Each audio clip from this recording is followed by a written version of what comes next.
Hello everyone, today we are going to study about antimalarial. Parasites responsible for malaria are Plasmodium species. The Plasmodium parasites are actually carried out by two types of creature, one human and other mosquito, that is the anopheles. So an adult female anopheles mosquito carries parasite. It bites human, it only feeds blood, while feeding it simultaneously deadly inject parasite into human circulation. Mosquito carries parasite in salivary gland known as porozoite. By feeding into blood simultaneously, mosquito injects porozoites into human circulation, then it travels to liver cell known as hepatocyte. Here, sporozoite replicates within the hepatocyte, which eventually ruptures, releasing many merozoites are still parasites but in a different form. A particular type of parasite, Plasmodium vivax and Plasmodium vivens, can actually infect the parasite and become dormant. That is, they don't replicate, but they stay in hepatocyte for a year or two. Dormant form of Plasmodium vivax known as hypnozoite. And when the Plasmodium vivax are ready or want to replicate, they enter into this cycle, they replicate and rupture the hepatocyte and releasing many more merozoites. The merozoites enter the circulation and begin infecting red blood cells. Because red blood cells are own cells, so merozoites feed hemoglobin in red blood cells and enter into ring stage known as trophozoite, which mature and rupture again into many merozoites into circulation, and same cycle continues and affect other red blood cells. This is a asexual blood cycle and responsible for clinical manifestation, fever, chills, and sweating.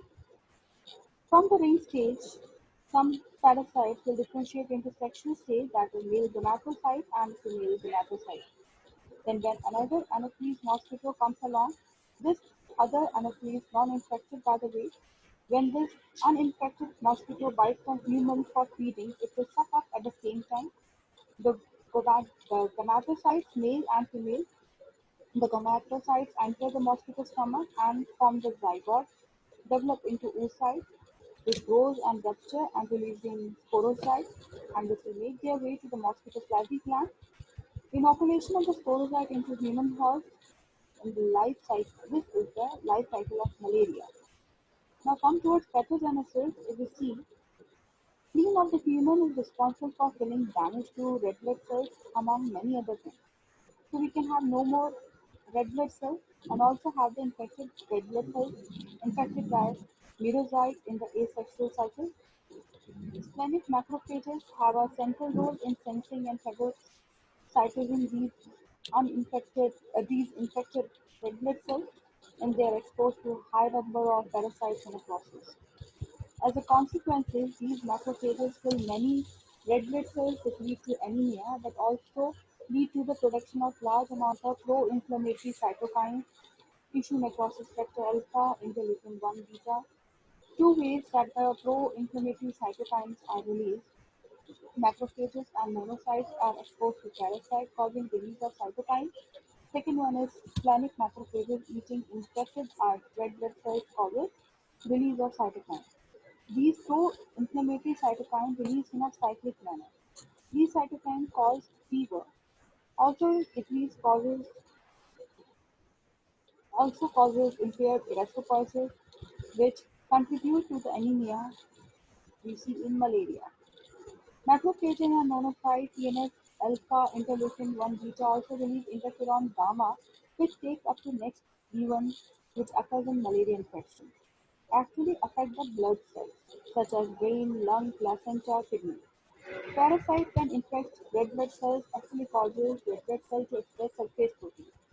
TNF alpha and interferon gamma released by macrophages and monocytes actually increase expression of adhesion molecule by endothelial cell for these surface proteins. These adhesion molecules endothelial cells include CD36 and ICAM1 among many others. Macrophages increase permeability, vascular permeability in organs.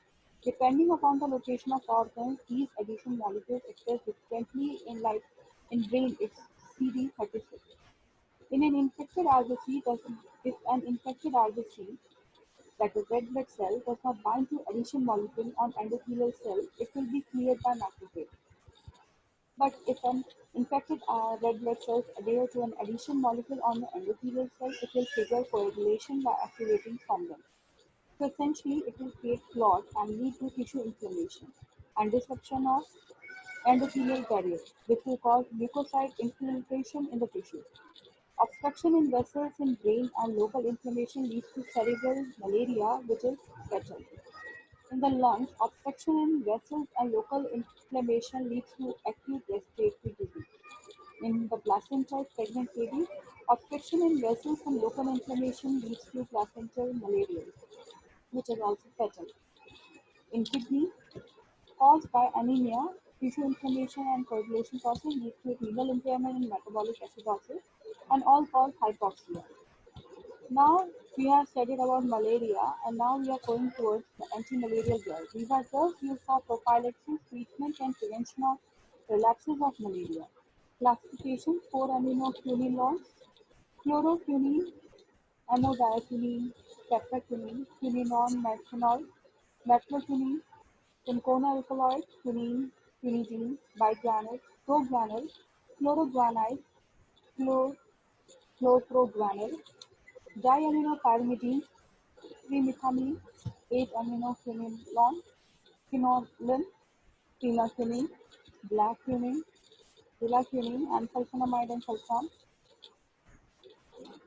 sulfadoxine, sulfamethopyrazine, dextron, tetracycline, tetracyclines, doxycycline, sustituterpene electrons, artesunate, earthenether, earthether, amino alcohol, phenylphentyne, lumifentyne, manic base, pyronaridine, neftoquinone, atovaquone. Objectives and use of antimalarial: to prevent and treat clinical attack of malaria, to completely eradicate the parasite from the patient's body, to reduce the human reservoir of infection, cut down transmission to mosquito. Chloroquine mechanism: it is actively concentrated by sensitive intra-erythrocyte plasmodia.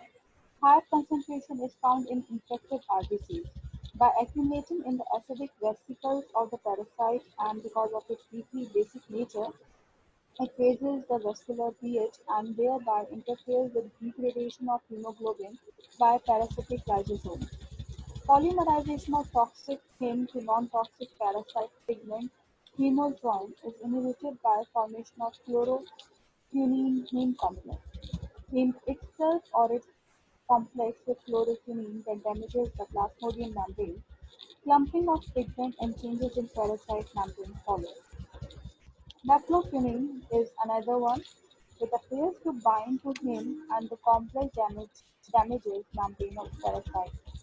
Next, quinine, which is a weak base, gets concentrated in the acidic vacuoles of blood schizoids and cause pigment changes. Inhibit polymerization of heme to hemozoin. Free heme or heme-quinine complex damages parasite membrane and kills it. Bigranate, progranil, chlorogranate. It is a slow-acting erythrocytic syncotide which also inhibits the pre-erythrocytic stage of Plasmodium falciparum. Gametocytes exposed to progranil are not killed but fail to develop properly in the mosquito. It is cyclized in the body to a triazine derivative, cyclogranil, which inhibits plasmodial DHFRA in preference to the mammalian enzyme. Pyrimethamine: it is a directly acting inhibitor of plasmodial DHFRA under the influence of trimethamine. Syzygonine of malarial parasite in blood gradually stops. Artemisinin derivatives: the endoperoxide bridge in its molecule appears to interact with heme in the parasite. Iron-mediated cleavage of the bridge releases a highly reactive free radical species that binds to membrane protein, causes lipid peroxidation, damages endoplasmic reticulum, inhibits protein synthesis, and ultimately results in lysis of the parasite. Lumefantrine, it collapses plasmodial mitochondrial membrane and interferes with ATP production. Progranil potentiates its antimalarial action and prevents emergence of resistance. Artemether lumefantrine, it acts in the food vacuole of plasmodium inhibiting polymerization.